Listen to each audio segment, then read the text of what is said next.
Hello guys, this is B-Word Cyprus and nandito na naman po tayo para magluto ng sweet and sour pork ribs po, spare ribs. Luluto tayo today ng sweet and sour spare ribs.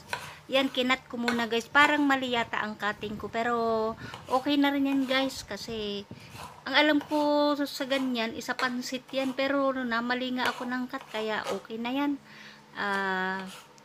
Kinat ko muna yung mga bell pepper, yung panglahok natin sa ating sweet and sour. Yan. Bell pepper, green, the red light, the traffic light.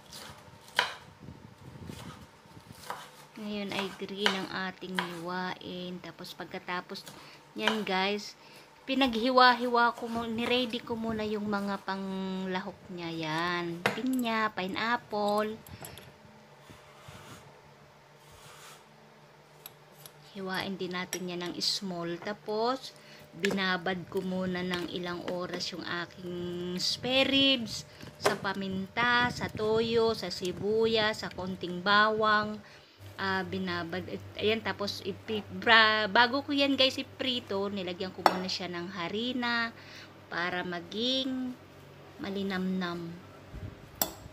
Tapos, iinit natin ang ating kawali para iprito ang ating spare ribs.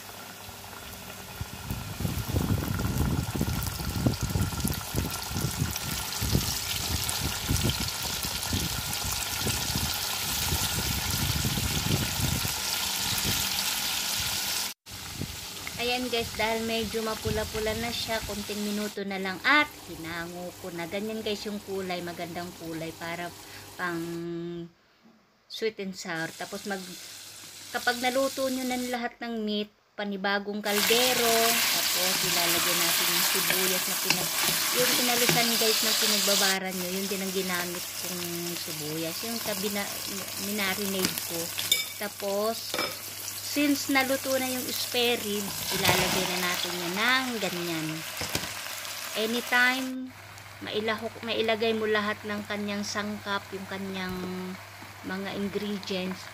Kunting minuto lang or yes, minuto. Yan guys, yung kanyang panlasa, yung sauce. Sweet and sour sauce na ready na siya guys, nasa bote na siya. Pakukulaan mo lang siya ng konting oras, ng konting minuto, mga 15 to 20 minutes. Luto na kasi guys yung karne, kaya ang purpose ko lang dyan is iluto yung mga gulay-gulay niya. Kaya saglit lang yan.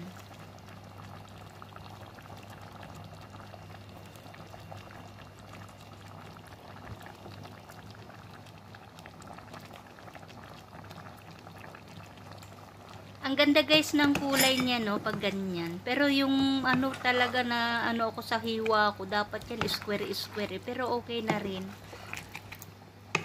Gandang tingnan pag ganyan na kulay. Masarap tingnan ng pagkain kapag makulay siya or basta maganda yung kulay ng pagkain, masarap kainin. Ayan na guys yan. Luto na yan guys. Last ng ano yan, last ng pakulo. Thank you guys for watching. Yan. Thank you. Bye.